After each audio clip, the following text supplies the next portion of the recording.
He came back from his trip, sure he'd find his mother safe and well. But when he saw the elderly woman begging for food at the neighbor's door, his world collapsed. And before he could make sense of it, a homeless little girl appeared and revealed a truth so cruel that he could barely believe it. Arthur's suit still carried the scent of stale air conditioning and reheated airline coffee, a constant reminder of the last 72 hours spent hopping between meetings across jarring time zones. 3 months, 90 days of negotiations, closing deals that would add millions to his already considerable fortune, solidifying his portfolio in blue-chip stocks and aggressive venture capital. He was a man who understood numbers, spreadsheets, and profit projections. He understood the cash flow of a multinational corporation like a maestro understands his orchestra. But right now, as the taxi traversed the familiar streets of his hometown, the only melody he wished to hear was the soft voice of his mother, Eleanor, asking if he wanted another cup of coffee. The aroma of her coffee, brewed in that old-fashioned percolator, was the scent of home, the anchor that kept his feet on the ground no matter how high his business deals soared. He smiled, the exhaustion dissolving with the anticipation. He pictured the wrought-iron gate, the small flower garden she tended so meticulously, and the smile that would light up her face upon seeing him. Eleanor never cared about his assets or the profitability of his applications. She cared about whether he was eating right, whether he was happy, and he was, especially now, just yards from home. The car rounded the corner and Arthur's heart accelerated. There was the house, with its blue window shutters and the climbing rose bush against the wall. But the scene awaiting him on the sidewalk was a jarring discord that shredded the symphony of his homecoming. Eleanor was standing outside the gate. Her posture, usually erect and proud, was bowed, her shoulders slumped as if carrying an invisible weight. Before her, a small girl with tangled hair and worn clothes stared down at her hands with a famished hope. Arthur felt the air turn cold. He paid the driver in a rush, his movements automatic. While his eyes remained locked on the interaction unfolding, he saw his mother open a small paper packet. Inside, crackers. No, pieces of crackers, crumbled. With trembling hands, Eleanor extended the package to the child, Annie, who picked up one of the shards with a reverent delicacy. It was the only food his mother had on her, and she was sharing it. The image hit him with the force of a punch. His mother, the woman who raised him in abundance, who never let him go without, who turned simple ingredients into banquets of affection. That woman was standing there, sharing crumbs with a stranger, not out of generous plenty, but out of a need that mirrored the girl's own. Something snapped inside Arthur, a thin, painful crack in his soul. He bolted from the car, his heavy suitcase forgotten on the curb. "Mom!" His voice came out raspier than intended. Eleanor turned, and the shock on her face was quickly replaced by a forced attempt at a smile that didn't reach her eyes. The girl, startled, took a step back and vanished around the corner. "My son! You're here! I was just doing a bit of charity work," she said, her voice faint, as she crumpled the empty paper in her hands. But Arthur saw it. He saw the embarrassment in the child's eyes before she fled. He saw the uncontrollable tremor in his mother's hands. He saw the fragile lie in her forced smile. He approached her, the knot in his throat tightening with every step. He looked at her face, at the new lines of worry etched around her eyes, and then at the front door of the house that had always been his sanctuary. And for the first time in his life, Arthur felt a profound fear of what lay on the other side of that gate. He embraced her, feeling the fragility of her bones beneath the thin fabric of her dress. It was a different kind of hug, not the warm welcome he expected, but a gesture of support, as if he feared she might crumble in his arms. Eleanor clung to him for a moment, her face buried in his shoulder, and he could feel a tremor run through her body. "Let's go inside, Mom. You must be cold," he said, his voice soft, trying to mask the whirlwind of questions forming in his mind. He guided her inside, pushing the door open with his foot. The first sign that something was terribly wrong was the silence. The house, which had always been filled with the low hum of the kitchen radio or the ticking of the old grandfather clock in the living room, was mute. The second was the smell. The aroma of fresh coffee and warm pound cake had been replaced by a weak, stagnant odor of dust and emptiness. His eyes swept across the living room as he helped her sit down in the only remaining armchair. Where was the antique mahogany couch, his grandmother's heirloom, and the bookshelf he'd built in high school? In their place, only lighter marks on the hardwood floor and ghostly outlines on the wall where dust hadn't accumulated. It looked like the house had been emptied, not redecorated. "Mom, what happened to the furniture?" he asked, his tone carefully neutral, though every fiber of his being screamed in alarm. Eleanor looked away, her hands restless in her lap. "Oh, darling, I decided to do some cleaning, donate some old things, to open up the space, you know." The excuse was as flimsy as the smile she tried to maintain. Nobody got rid of family heirlooms, pieces that carried decades of history, just to open up the space in a house that had never seemed cramped. Ignoring the evasive answer, Arthur walked toward the kitchen, his heart pounding erratically. It was there that reality struck him full force. He opened the refrigerator, empty, save for a pitcher with a little water and half a dried-up lemon. He opened the cupboards, bare shelves, a half-eaten bag of rice, a container of salt, no canned goods, no dried beans, no canned tuna she always kept for an emergency. The man whose net worth grew by the second, who negotiated investments in gold and cryptocurrency with the same ease others bought groceries, stood in his mother's kitchen, which held no food. Guilt flooded him, a cold poison spreading through his veins. How could he have been so blind, so absent? In the corner of the hall, a cardboard box caught his attention. Inside, meticulously folded, were his mother's clothes, not her casual house clothes, but her best dresses, her winter coats. It was as if she were ready to leave, or worse, as if she no longer belonged in that place. He returned to the living room, anguish plastered on his face. "Mom, please, tell me the truth. What is going on here?" Tears finally overcame Eleanor's resistance. They flowed silently down her wrinkled face. "I didn't want to worry you, son. You work so hard.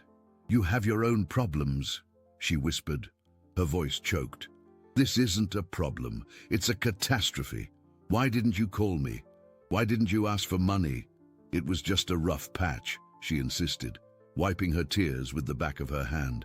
"And the girl, that girl on the street," he began, the image returning with painful clarity. Eleanor bowed her head, the shame evident in her posture. "Little Annie. She knew. I saw her every day. She could see things were hard." The revelation caught him by surprise. She knew. And why didn't she tell me anything? Why didn't anyone tell me anything? The look Eleanor gave him was a mixture of plea and despair. "Because I made her promise, Arthur. I begged her not to tell anyone, especially you. The promise of a hungry child." The words echoed in Arthur's mind, more devastating than any loss report on the stock market. His mother, in her wounded dignity, had preferred to seal a pact of silence with a street girl, rather than admit her vulnerability to her own son. The guilt he felt was a monster with razor claws, tearing at his chest from the inside. He stood up, the inertia of shock giving way to a frantic need to act, to fix, to fill the void that had settled in that house. "Stay here, Mom. Rest. I'll be right back," he said, his voice firm, a stark contrast to the chaos inside him. He didn't wait for an answer. He grabbed the keys to the rental car he'd picked up at the airport and left, driven by a primal urgency. The first destination was obvious: the supermarket. Inside, under the cold, artificial lights, Arthur pushed the cart through the aisles with controlled fury. He, the man who built a fortune from nothing, who understood capital and complex deals, felt like a complete idiot. What was the use of having so much money if the most important person in his life was starving? He filled the cart without looking at the prices, a near-violent act of compensation.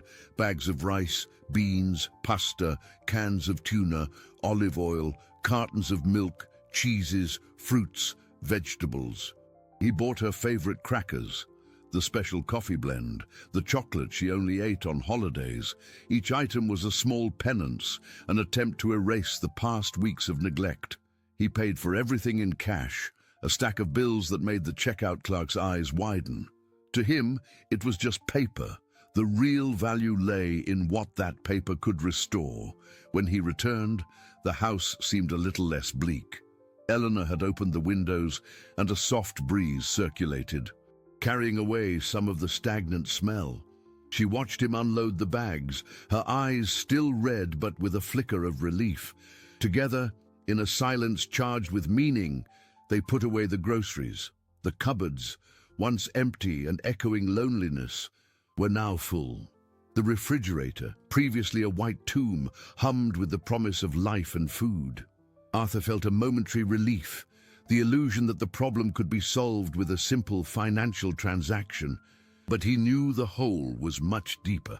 After ensuring his mother ate a warm bowl of soup, he stepped out onto the porch, needing air. That's when he saw Mrs. Henderson, the neighbor next door, sweeping the sidewalk with deliberate slowness. She had been watching him out of the corner of her eye for a few minutes. Noticing his gaze, she hesitated, leaning on her broom as if needing support. "Mr. Arthur, it's good you're back," she started, her voice low, almost conspiratorial.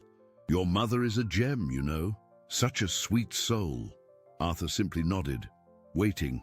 He knew the neighborhood dynamics. News traveled faster than the wind, but direct words were rare. I don't want to butt in where I don't belong, Lord forbid," she continued, twisting a rag in her hands. "But over the last few months, while you were traveling, things got strange." Arthur stiffened. "Strange how, Mrs. Henderson?" The woman looked both ways down the street, as if fearing being overheard. "Your wife, Laura, she came by a lot. But it was strange. Sometimes she'd arrive with bags from fancy stores, other times she'd leave with packages, and she always told anyone who asked the same thing." Mrs. Henderson paused dramatically, her eyes fixed on his. "She said she was helping your mother redecorate the house." A chill ran down Arthur's spine, the relief from minutes earlier dissipating like smoke. He looked inside, at the empty spaces and bare walls. The word redecorate echoed in his mind, absurd and cruel. But the house hadn't been redecorated. It had been emptied. Mrs. Henderson's words hung in the air, dense and disturbing. Arthur thanked the neighbor with a nod, his mind already racing, connecting dots that had previously seemed scattered. Laura, his wife, the woman with whom he shared a life, to whom he entrusted the management of his home, and, implicitly, the well-being of his mother during his long absences. Her image, elegant and smiling, violently contrasted with the scene he had found. He went back inside, the smell of the vegetable soup now mixed with a bitter odor of suspicion. Eleanor was asleep in the armchair, her face finally serene, exhausted by the emotional roller coaster of the day. Seeing her like this, so vulnerable, fueled the flame of anger and determination growing within him. He wouldn't wake her. Instead, he started his own silent investigation. The first place he looked was the desk in his mother's small study. That was where she kept the bills, receipts, and life's paperwork. The drawer was oddly organized, too clean. The usual clutter of daily life was missing. However, tucked deep inside, beneath an old farmer's almanac, he found a thin folder. Inside, utility bills, water, gas, and electric, all overdue. The most recent had a red, bold-lettered shut-off notice. Beside them, the statement from the savings account he maintained for his mother's expenses. The balance was minuscule. He remembered leaving a considerable sum there, an emergency fund meant to last months, perhaps years. It was a small detail in his vast financial empire, but essential for Eleanor's peace of mind. Now, the money was gone. His heart hammered against his ribs. He sat down in the chair, feeling the weight of the world on his shoulders. How could the money have disappeared? Eleanor was the most frugal person he knew. Her only extravagance was buying seeds for her garden. The idea of Laura having access to that account had never occurred to him. It was an arrangement between him and his mother. Unless Laura had convinced Eleanor to give her the card, the PIN. The manipulation would be subtle, disguised as help. "Let me pay the bills for you, Eleanor, so you don't have to go to the bank." The phrase formed in his mind with terrifying clarity in the sweet, helpful tone Laura knew how to use so well. Anger gave way to cold nausea. Then he remembered the caregiver, a woman named Martha, recommended by a friend, who came 3 times a week to help Eleanor with heavier tasks and keep her company. She wasn't there when he arrived. He assumed his mother had dismissed her to cut costs. He looked in the phone book and found the number. He dialed, his hand slightly trembling. Martha answered on the second ring, her voice warm and familiar. "Hello, Martha, it's Arthur, Eleanor's son," he said, trying to keep his voice calm. There was a silence on the other end, followed by a sigh. "Mr. Arthur, thank God you're back. I was so worried." "What happened, Martha? Why aren't you coming anymore?" Her answer was the third piece of the dark puzzle he was assembling. "Look, Mr. Arthur, I wasn't fired. It's just that the payment stopped coming. 1 month, 2. I kept coming for a while because I care about her, but I have my own bills too. Your wife, Mrs. Laura, was the one who handled the payment. When I called to collect, she said Eleanor had asked me not to come anymore, but when I spoke to your mother, she seemed confused, saying she missed me. I felt so embarrassed, not knowing what to do, that I stopped going. I thought they didn't want me there anymore." The call ended, and Arthur stared at the phone. The caregiver hadn't been fired. She had been driven away by lack of payment and a cruel lie. Laura wasn't just emptying the house. She was isolating his mother, cutting off her support ties, one by one, leaving her alone and vulnerable. He looked again at his sleeping mother, a wave of fierce protection washing over him. The battle ahead wouldn't be fought in stock markets or boardrooms. It would be right here, within the walls of this house, and he would fight it with everything he had. The phone in his hand vibrated. It was a message from Laura. "Sweetheart, what a surprise. Heard you arrived. Can't wait to see you. Is everything okay over there?" The hypocrisy of those words almost made him smash the device. He took a deep breath, controlling the impulse. Not yet. He needed more answers, and he knew exactly who he was going to talk to first. Night fell over the small town, bringing with it a silence that seemed to amplify Arthur's thoughts. He prepared a simple dinner for his mother, who ate with an appetite that broke his heart. It was the hunger of someone who hadn't had a decent meal in a long time. After settling her in her room, ensuring she was comfortable, he sat in the dark kitchen, the phone screen illuminating his tense face. Laura's message was still there, a digital provocation. He needed to confront her, but not impulsively. Arthur was a strategist by nature. His businesses didn't thrive by chance, but through meticulous planning and risk analysis, he would apply the same logic to this personal crisis. He needed facts, proof, not just accusations based on conversations with neighbors and caregivers. His mother's word, though sacred to him, could easily be dismissed by Laura as the confusion of an elderly woman. He replied to the message with deliberate neutrality. "Arrived fine. The trip was exhausting. We'll talk tomorrow." It was a way to buy time, to maintain the facade of normalcy while he moved in the shadows. The first order of business was financial. With a few taps on the screen, he accessed his main banking application, the joint account he maintained with Laura.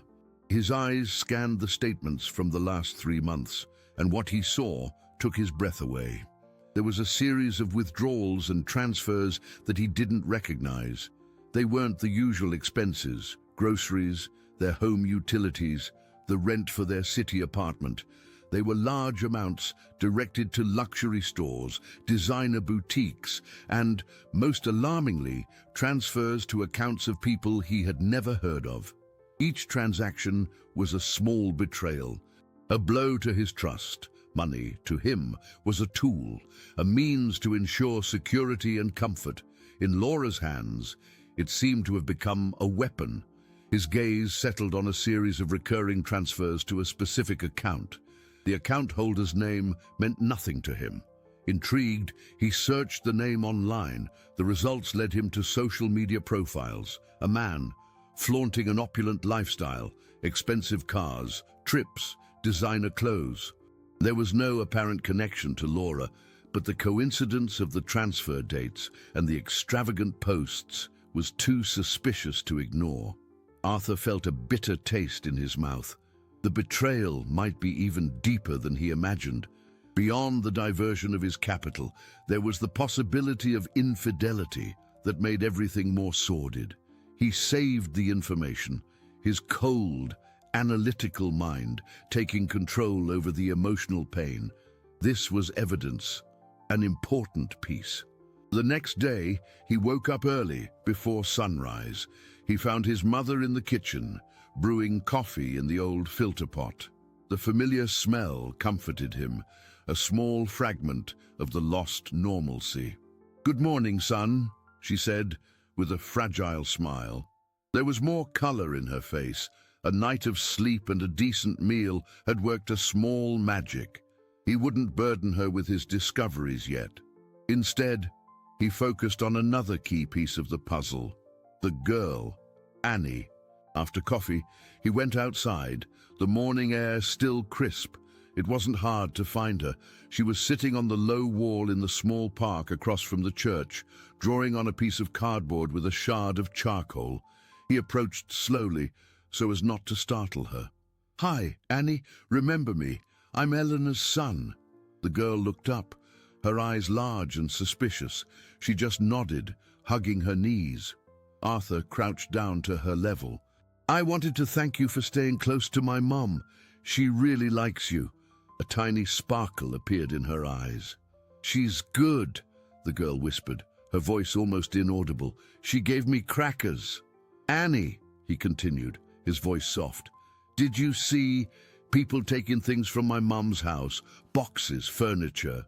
The girl stopped drawing, her eyes fixed on a distant point, as if accessing a memory. "Yes," she said. "A truck came. At night, when nobody was on the street. The fancy lady was with them." "The fancy lady?" Arthur asked, his heart aching. Annie nodded vigorously. "Yeah, the one who came in the fancy car. She told the men to take the things. Aunt Eleanor cried by the window." The innocent and brutal description was like a knife in his chest. The fancy lady could only be one person, and the image of his mother crying alone at the window while her house was dismantled in the darkness almost broke him. The confirmation coming from a child's mouth had an overwhelming weight. There was no ambiguity, no room for interpretation. Laura, his wife, had orchestrated the stripping of his mother's home under the cloak of night. Arthur thanked Annie, his voice choked, and gave her the money he had in his pocket. The girl looked at him, surprised, but accepted with a shy nod. He promised himself he would look after her, that he would understand her story. But at that moment, all his energy was focused on a single objective: the confrontation. He returned home, his step heavy, his mind swirling with strategies. The calculated calm that guided him in business was at war with the fury he felt as a son. He needed to maintain control. An emotional outburst would only give Laura the ammunition she needed to play the victim, to twist the facts. He called her. "Laura, I'm at my mother's house. I need you to come here." Now, his tone left no room for refusal. There was a pause on the other end of the line. "Arthur, did something happen? Your voice sounds strange." "Just come," he repeated, his voice glacial, and hung up. While waiting, He paced the empty living room, the echo of his footsteps filling the silence. Eleanor watched him from the armchair, apprehension in her gaze. "What are you going to do, son?" "I'm going to resolve this, Mom. Once and for all." He reassured her with a touch on the shoulder, but his interior was a churning sea. Half an hour later, Laura's luxury car pulled up in front of the house. She stepped out, impeccable as always, in an expensive linen dress and designer sunglasses. Her image was an affront to the simplicity and need of that place. She entered with a rehearsed smile, which died on her lips when she saw Arthur's expression. "Darling, what's with the face?" "You scared me. Sit down, Laura," he said, pointing to the only wooden chair remaining, a stark contrast to his mother's comfortable armchair. The gesture was deliberate, symbolic. Laura hesitated, her gaze sweeping over the empty spaces of the room. "Wow, the clean-out I did with your mother really opened up the space, didn't it? I told her less is more." The attempt at normalcy was so blatant that Arthur felt his blood boil. He took a deep breath. "Clean out? You call this a clean out? Where are my family's heirlooms, Laura? Where is the money from my mother's account? Why was her caregiver dismissed without pay?" He fired the questions like bullets, his voice low but charged with an intensity that made her recoil. The surprise on her face was genuine, but not because of the accusation. It was the surprise of being caught. Quickly, the mask of innocence reassembled. "What are you talking about, Arthur? Your mother must be confused. Her age, you know. She decided to donate the furniture herself to a community project, and the money, I helped her pay some debts she was embarrassed to tell you about." Every word was a knife, twisting the truth, using Eleanor's fragility as a shield. Community project. What project is that, Laura? No one in town has heard of it. And debts. My mother had no debts. I insure her living expenses. Arthur, please, don't yell. "You're scaring me, and your mother too," she said, her tone now that of a martyr, looking at Eleanor, who shrank into the armchair. The manipulation was masterful. She was trying to flip the script, paint him as the aggressor, the ungrateful son who came home from a trip and created a scandal. But Arthur was prepared. He wouldn't fall into the trap. "You mentioned purchases, redecorating. Where are the new items? You talk about donations. But I see transfers from our account to luxury stores and to accounts of men I don't know." He threw the information into the air, watching her reaction. A flash of panic crossed Laura's eyes before she hid it. "That is absurd. What are you accusing me of? Stealing from your mother, cheating on you, after everything I did to take care of her in your absence." She stood up, her voice rising, tears starting to well up in her eyes. It was a performance worthy of a stage, but Arthur noticed a slip. In her attempt to defend herself, she mentioned a detail, a specific purchase of an art object, which he knew from his statements had been made in Paris. Exactly the same week, the truck emptied his mother's house in the dead of night. The lie was unraveling, thread by thread, and he had just found the right thread to pull. The atmosphere in the room became heavy, almost unbreathable.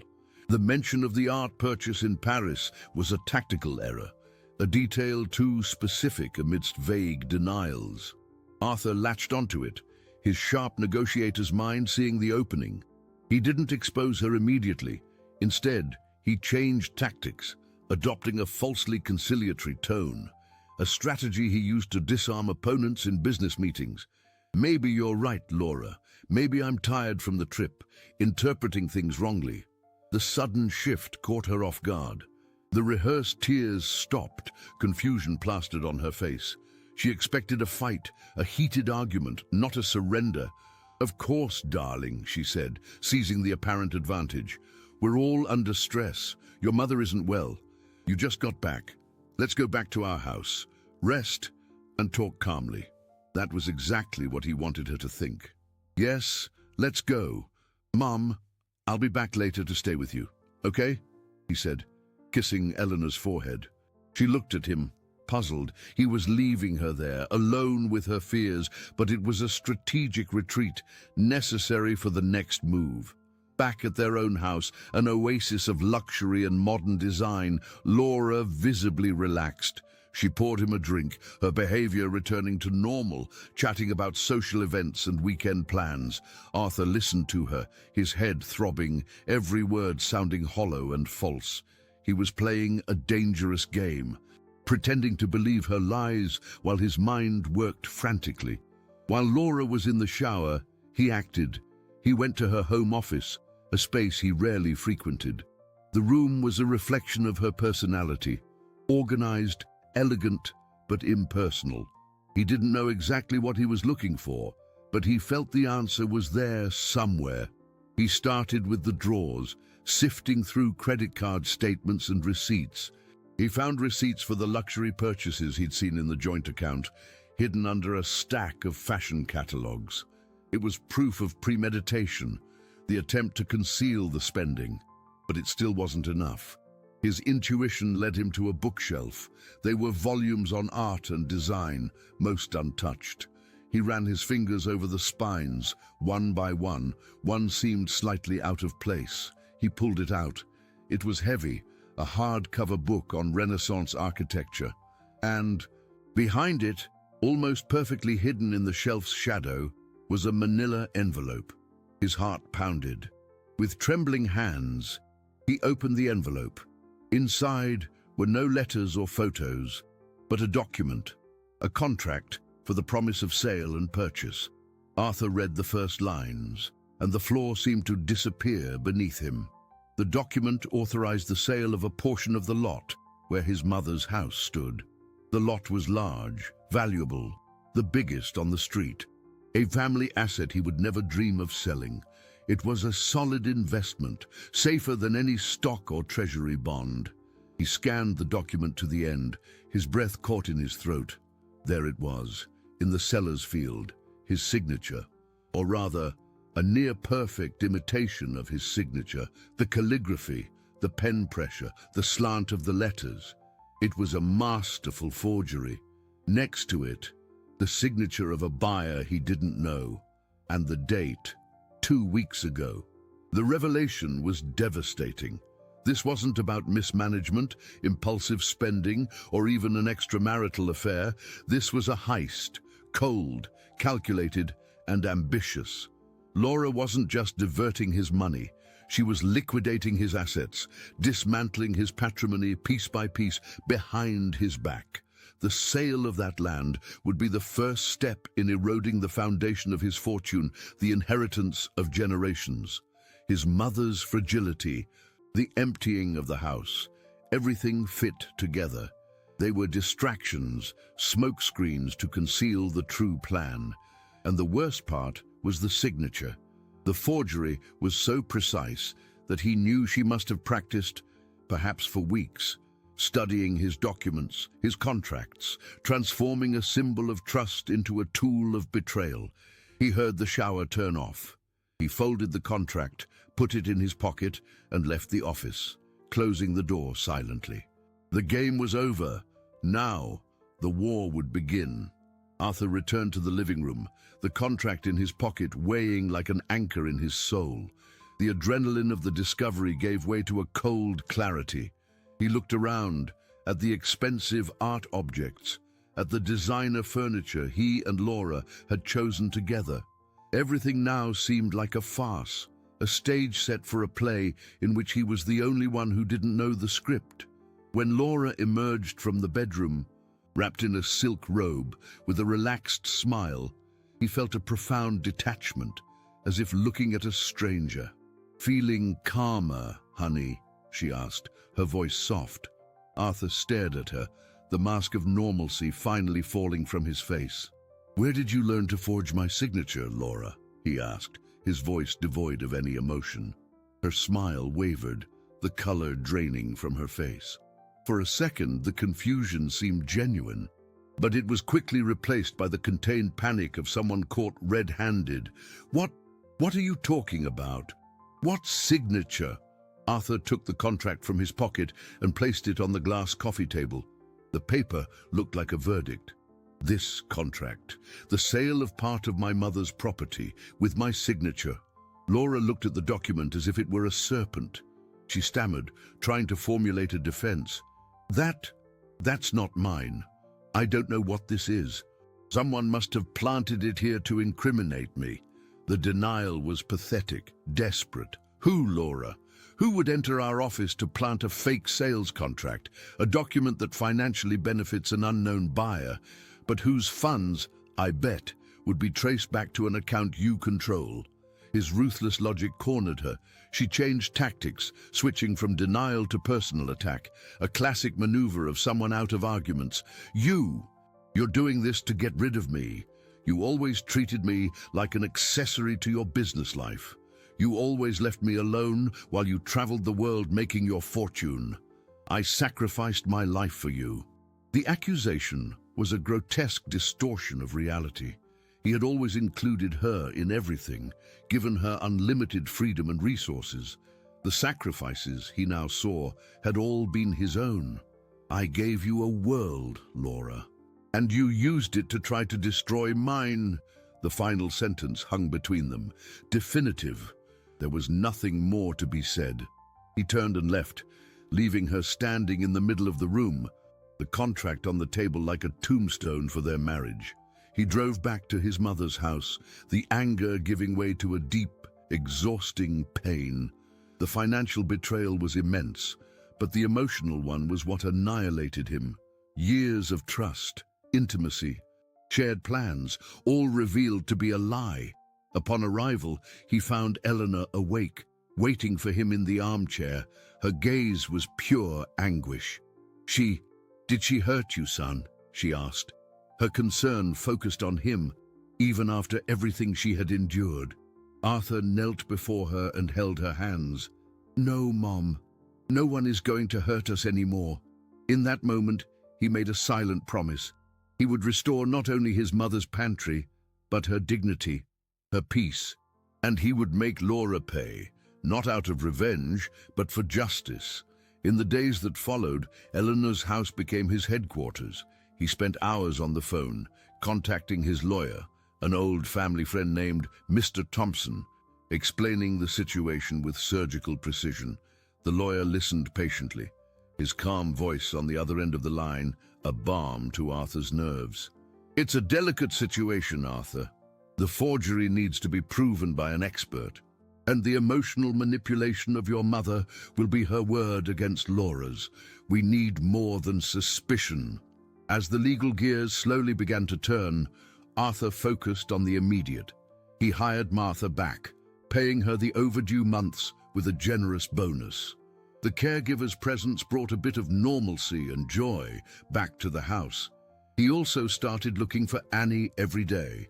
He brought her food, new clothes he had bought, and spent time talking. The girl, gradually, began to open up. She didn't talk about her family, a subject that seemed like a deep wound, but she spoke of her life on the street, her fears, and her small dreams. She loved to draw. She had a raw talent, an ability to capture scenes and emotions with simple charcoal lines. Arthur bought her a sketch pad and colored pencils. Watching her draw, focused and happy, was one of the few moments of peace amidst the chaos. She was suspicious of adults, but Eleanor's kindness and Arthur's patience were slowly breaking down her barriers. One afternoon, while she was drawing on the porch, Arthur watched her. She seemed so small and fragile, but there was a resilience in her eyes, and he knew instinctively that this girl, who had been the first to witness the truth, still had a crucial role to play in this story. The routine at Eleanor's house began to settle into a new kind of normalcy, a tense calm before the storm. Arthur divided his time between caring for his mother, who flourished daily with rediscovered attention and security, and meticulously building his case against Laura. Mornings were dedicated to long calls with Mr. Thompson and his financial team, tracing the cash flow, analyzing every suspicious transaction, every asset movement. It was exhausting work, forcing him to relive the betrayal with every new bank statement, every report of diverted investment. He discovered that Laura had not only forged his signature on the land contract, she had also used his digital signature, likely copied from his personal computer, to authorize transfers of investment funds to offshore accounts. The plan was much more elaborate and audacious than he had imagined. She was systematically draining his patrimony, moving capital to hard-to-access tax havens. The scale of the heist was millions. Afternoons, however, were a refuge. He spent them with Eleanor and Annie. He fixed small things around the house, a dripping faucet, a creaking door. He replanted the rose bushes in the garden with his mother's help, his hands dirty with earth serving as unexpected therapy. Annie's presence brought a surprising lightness. The girl, now more confident, followed Eleanor around the house like a shadow, listening to her stories and helping with small tasks. She had attached herself to the elderly woman with the devotion of someone who finds a safe harbor after a long shipwreck. And for Eleanor, caring for Annie was a way to heal her own wound, to reaffirm her purpose as a matriarch, as a caregiver. The affection between the two was pure and genuine, a counterpoint to the sordidness Arthur faced in his phone calls. One day, as Arthur reviewed a pile of documents on the kitchen table, Annie approached and silently placed one of her drawings beside the papers. The drawing depicted the facade of Eleanor's house, but in front of it was the figure of a dark truck, and small stick figures were carrying square shapes, the furniture. Beside the truck, a feminine figure, taller and with long hair, watched the scene. The simplicity of the drawing was precisely what made it so powerful. It was a child's memory, a record without malice of the night of the crime. "They took Grandma Eleanor's chair," Annie said, pointing to one of the shapes on the truck. "She liked to sit there and watch the sun." The innocent comment hit Arthur hard. They weren't just objects. They were pieces of his mother's life, each with a story, a memory. Laura hadn't just stolen wood and fabric, but the very history of his family. The culture of the small town, which once suffocated him with its glances and whispers, began to reveal itself as an unexpected ally. People who had previously hesitated to get involved now saw Arthur every day, caring for his mother, rebuilding what had been broken. The town's silent narrative shifted. Looks of pity were replaced by nods of respect. Mrs. Henderson, the neighbor, showed up with a plate of cake. The baker insisted on not charging for the bread. They were small gestures, but they formed an invisible network of support. They knew the truth, even without the details being spoken aloud, and in their discreet way, they were taking a side. This community support strengthened Arthur's resolve. He wasn't just fighting for his inheritance or for justice for his mother. He was defending the values of that community: honesty, family, and respect for the elderly. Meanwhile, Laura wasn't idle. Mr. Thompson informed him that she had hired one of the most aggressive law firms in the capital city. Her strategy was clear: total denial and counterattack. In preliminary documents, she accused him of emotional abuse and financial control, painting herself as a victim who was only trying to protect the couple's assets from his mother-in-law's supposed instability. It was a web of lies so audacious that Arthur almost laughed in disbelief. She was turning his virtue, caring for his mother, into a weapon against him. The legal battle would be dirtier and harder than he anticipated, and in the midst of it all, the most frightening obstacle loomed, proving that his mother was a lucid and credible witness, and not the confused and senile woman Laura's defense would surely try to paint. His mother's sanity would be called into question, and he would do everything to protect her from that. The official notice arrived on a rainy afternoon, delivered by a courier. It was the formal start of the legal process, a pile of papers filled with legal jargon and venomous accusations. Arthur read it on the porch, the rain hitting the roof in a melancholy rhythm. Laura's allegations were worse than he had imagined. She not only accused him of abuse, but also requested the freezing of his assets, arguing that he was emotionally unstable after the trip and might squander the couple's patrimony. It was a masterpiece of cruelty, using his own wealth as a weapon to immobilize him. If the judge granted the request, even temporarily, his cash flow would be interrupted, making it difficult to pay lawyers and finance the impending battle. She was trying to financially suffocate him, to force him into an unfavorable settlement. "What is that, son?" Eleanor's voice pulled him out of his dark thoughts. She was standing at the door, her face etched with worry. Arthur folded the papers, forcing a smile. "It's nothing, Mom, just bureaucracy." But she knew. She could see the storm in his eyes. That night, the tension in the house was palpable. Eleanor barely touched her food, and even little Annie seemed to feel the weight in the air, remaining quiet in her corner, drawing in her sketchpad. Arthur felt cornered. With every step he took, Laura seemed to be 2 steps ahead, using the legal system with a skill that frightened him. She knew his weaknesses, his pressure points, and exploited them ruthlessly. His greatest fear was the impact all this would have on his mother. Taking her to court, subjecting her to aggressive cross-examination by Laura's defense, seemed like an unbearable cruelty. Mr. Thompson called him later, his voice grave and serious. "Arthur, the situation has become complicated. Her lawyer is known for scorched earth tactics. He's going to try to discredit your mother in court. We need to be prepared for this. We need something stronger than her testimony and circumstantial evidence." "Stronger how?" Arthur asked, desperation beginning to corrode his composure.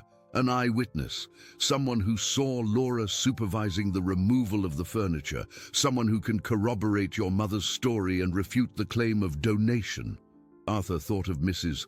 Henderson, but her view was limited, her observations fragmented. He thought of the other neighbors, but knew the fear of getting involved in a wealthy people's fight would make them retreat. His mind then turned to the only person who had described the scene with crystal clarity, a child. The next day he sat with Annie on the porch.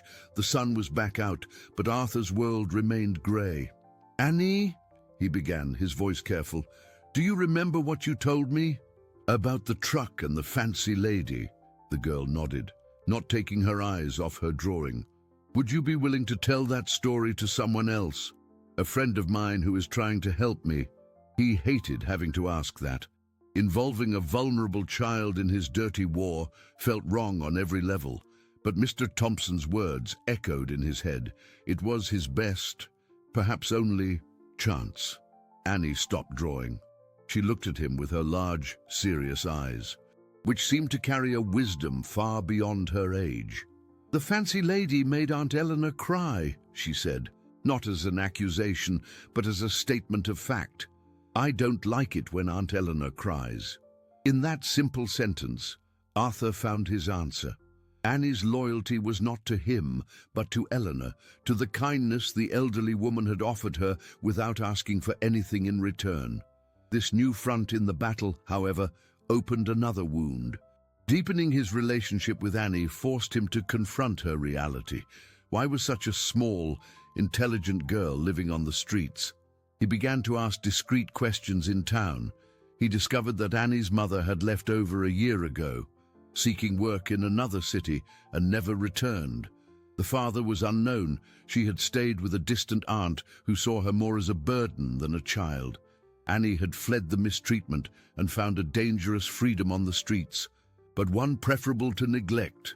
The story broke Arthur's heart. He saw in her a reflection of his own failure. While he built an empire of bitcoins and stocks, children like Annie were invisible, fighting for scraps in his own hometown. The crisis with Laura wasn't just destroying his present, it was forcing him to reevaluate his entire past and the kind of man he wanted to be in the future. The fight for justice for his mother became inextricably intertwined with the search for a future for Annie, and he realized that if he failed in one, he would fail in both. The proximity of the first preliminary hearing loomed over the house like a storm cloud. Only 3 days remained. The strategy of Laura and her lawyers became more aggressive with every communication. They had requested a psychological evaluation of Eleanor, a maneuver clearly aimed at intimidating her and substantiating the claim that she was an unreliable witness. Mr. Thompson managed to block the request, arguing it was premature and invasive, but the threat left Eleanor shaken. Arthur saw her quieter, her shoulders again bowed under a weight he desperately fought to lift from her. "They're going to say I'm crazy, aren't they, son?" she asked one night, her voice a fragile whisper. "They'll try, Mom," Arthur replied, holding her hand, "but they won't succeed because we have the truth, and the truth is stronger than any lie." He himself, however, felt the overwhelming pressure. The nights were long, sleepless, spent reviewing documents, preparing his statement, and above all, worrying. Laura's betrayal had changed him. The confident, optimistic man who saw the world as a board of opportunities now saw threats in every shadow. He felt isolated in his struggle, even surrounded by the silent support of the community and his mother's love. The fortune he had accumulated, which once gave him a sense of power and security, now seemed fragile, vulnerable to legal attacks and dishonesty. What good were the compound interests of his investments if the foundation of his life, trust, had been demolished? It was on one of those afternoons of anguish that the second great turning point happened, not in a courtroom or a law office, but in his mother's kitchen. He, Eleanor, and Laura were present. Laura had shown up unannounced, under the pretext of trying for a reconciliation before things went too far. It was a trap, Arthur knew, an attempt to provoke him or manipulate his mother once more. He let her in, maintaining his position as a silent guard between her and Eleanor. The conversation began with false pleasantries, but quickly broke down. "Eleanor, please, make your son see reason," Laura said, her tone sweet as venom.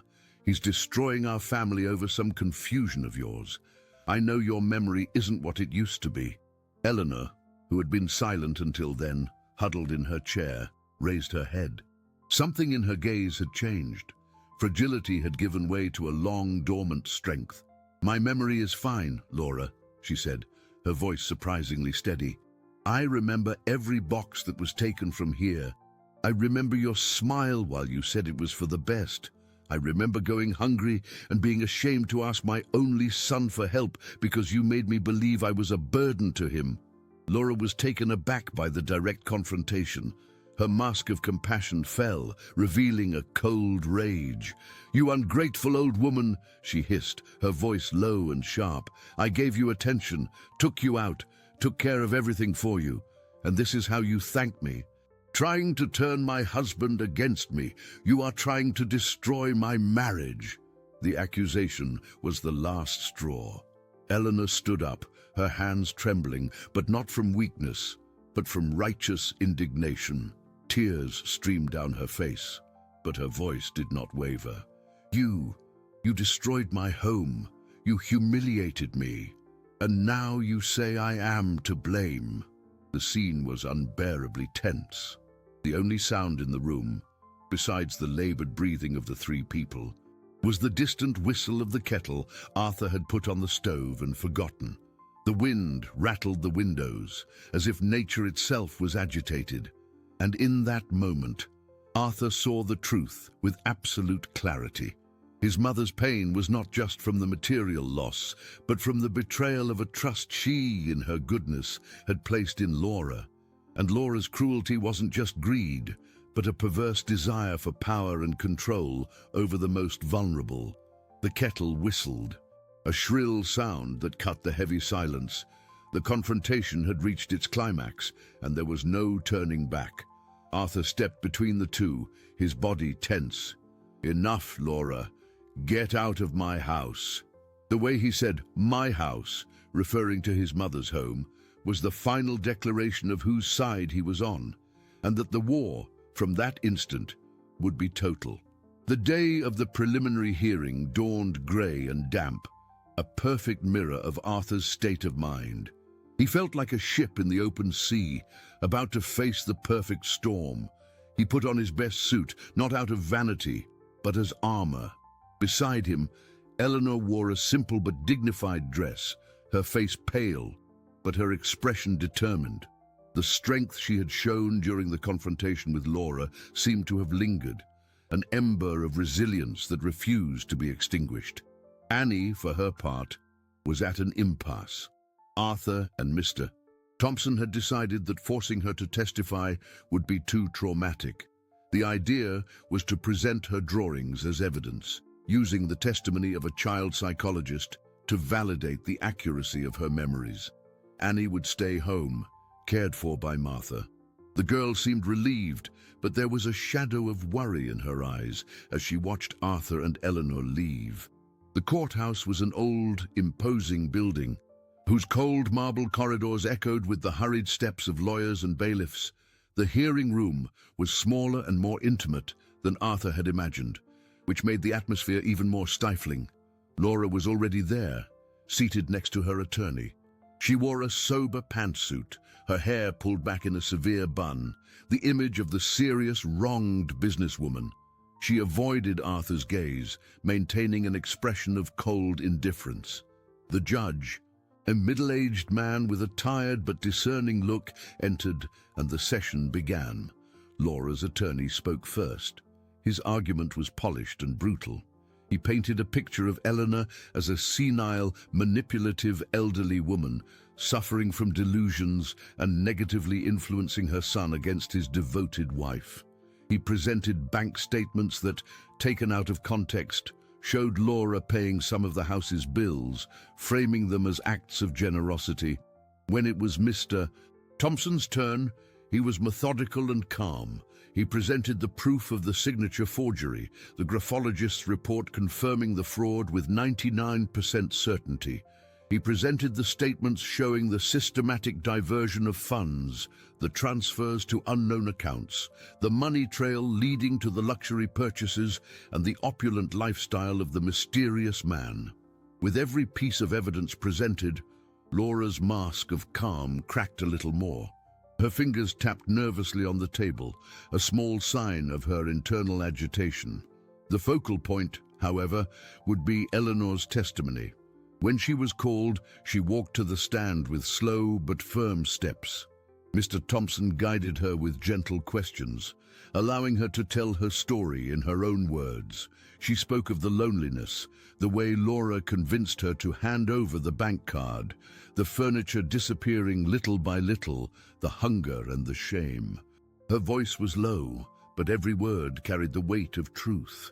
Then came the cross-examination. Laura's attorney stood up, a predatory smile on his lips. He was merciless. He bombarded Eleanor with quick questions, trying to confuse her, questioning dates, times, details. Are you sure you didn't forget?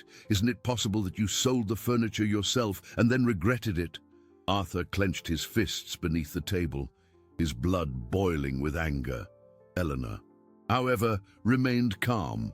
I might forget what I had for lunch yesterday, counselor, but I will never forget the face of my daughter-in-law as she watched me waste away. The answer, spoken with devastating simplicity, silenced the attorney for an instant. But he didn't give up. His final card was to try to discredit the absence of the furniture, suggesting it was all an invention. Where is the proof that this furniture was forcibly removed? No one saw anything. There isn't a single witness. At that exact moment, the door to the courtroom opened. A bailiff entered, followed by a small, hesitant figure. It was Annie. She wore a new dress that Martha had bought her, and she held her sketchpad with both hands, like a shield. Everyone in the room turned to look at her. Martha was right behind her, her face anxious. "With the court's permission, Your Honor," Mr. Thompson said, rising as surprised as everyone else. "It appears we have a witness who arrived on her own accord." The judge, his curiosity overcoming formality, gestured for the girl to approach. Annie walked to the judge's bench, her eyes fixed on the floor. She didn't say a word. She just opened the sketchpad and pushed it across the polished wooden table.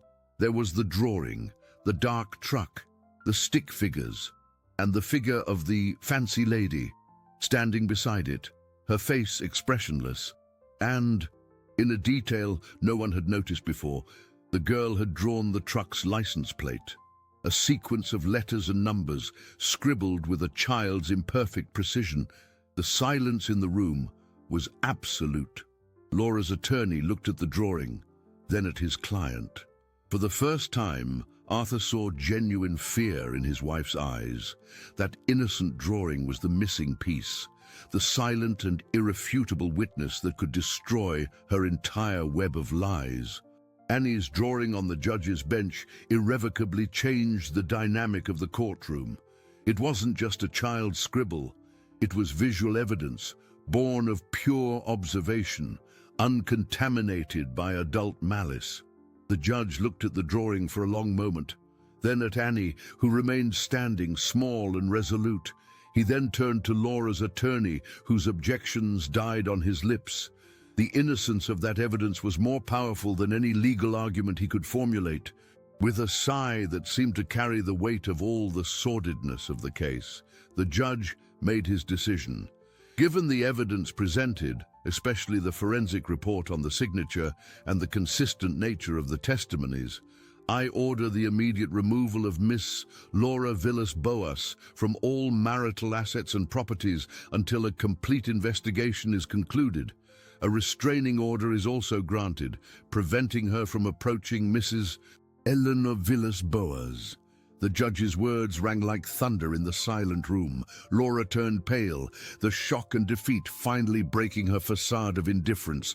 She shot Arthur a look filled with hatred, a silent promise that the war was not over, but the main battle was won. Arthur felt a wave of relief so intense it nearly made him dizzy. He stood up, went to his mother, and hugged her. Eleanor was crying, but they were tears of liberation. He then knelt in front of Annie, who watched him with her big eyes. "Thank you," he whispered, his voice choked with gratitude. "You were so brave." The girl gave a small smile, the first genuine smile he had seen from her, and hugged his neck tightly. In that embrace, Arthur felt the weight of the last 2 weeks begin to dissipate. The exit from the courthouse was a blur.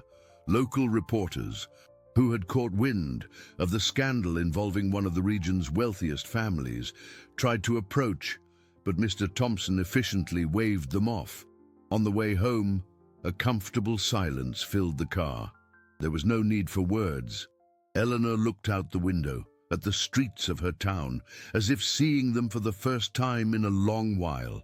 Annie, sitting between them, flipped through her sketchpad, occasionally showing a drawing to Eleanor, who smiled with genuine delight. Arthur drove, his hands firm on the wheel.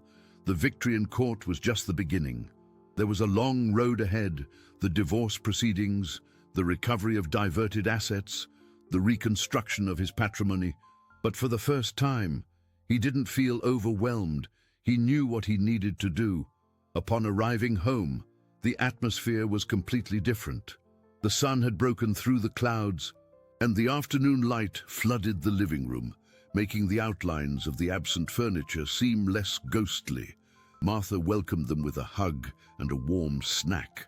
As they ate in the kitchen, Arthur made the first of many decisions that would change the course of his life.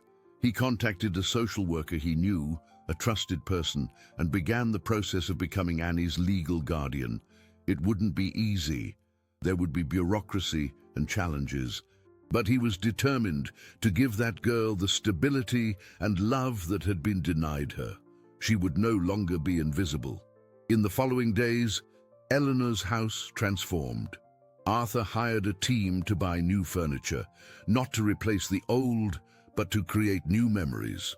He and Eleanor chose each piece together, laughing at the extravagant options and agreeing on the comfortable ones. The house, little by little, regained the look of a home. He also made a crucial decision about his businesses. He sold his majority stake in the technology company that had made him a multi-millionaire, retaining only a consulting role. He transferred most of his fortune into low-risk investment funds and safer applications, like treasury bonds and gold. The high-risk game of the stock market, the relentless pursuit of more profit and dividends, no longer appealed to him. He had rediscovered the true meaning of wealth, and it wasn't in the numbers on a computer screen. The emotional resolution of his journey was nearing completion. He realized his failure hadn't been physical absence, but absence of attention. He was present in body, but his mind was thousands of miles away, in business time zones and profitability spreadsheets. Now he was here entirely. The marriage was destroyed, yes, but in its ruins, he was rebuilding something much more valuable: his family. 6 months passed. Spring arrived in the small town, dressing the trees with blossoms and filling the air with the scent of renewal. Life in Eleanor's house had found a new, serene rhythm, a gentle melody composed of laughter, the smell of baking, and the sound of colored pencils gliding across paper. Arthur had settled there permanently, transforming the old guest room into a functional office from which he managed his investments and philanthropic projects with a calm he had never known in his years as a corporate billionaire. He discovered that true profitability wasn't in volatile stocks or cryptocurrencies, but in the daily dividend of his mother's smile or a spontaneous hug from Annie. The divorce proceedings with Laura were concluded discreetly. Faced with overwhelming evidence, she accepted a settlement that gave her a minimal fraction of the patrimony, enough to start over, but far from the fortune she coveted. Criminal investigations into the fraud and embezzlement continued, but Arthur had decided to emotionally detach from the outcome. The justice he sought had already been achieved, not in the courts, but within the walls of his home. He rarely thought of her. Laura had become a footnote in his story, a painful but overcome lesson. His energy was focused on the present, on rebuilding his world on a more solid foundation of affection and presence. The greatest transformation, however, was in Annie. With legal guardianship finally granted to Arthur, she flourished. Enrolled in the local school, she proved to be a bright and curious student. Her talent for drawing was nurtured with art classes, and her works, once made with charcoal shards, now exploded in color, decorating the house walls. She was no longer the frightened, silent girl in the park. She was a happy, secure child who called Eleanor Grandma and Arthur Dad. The wound of her past was still there, but it was healing, covered by the balm of love and stability.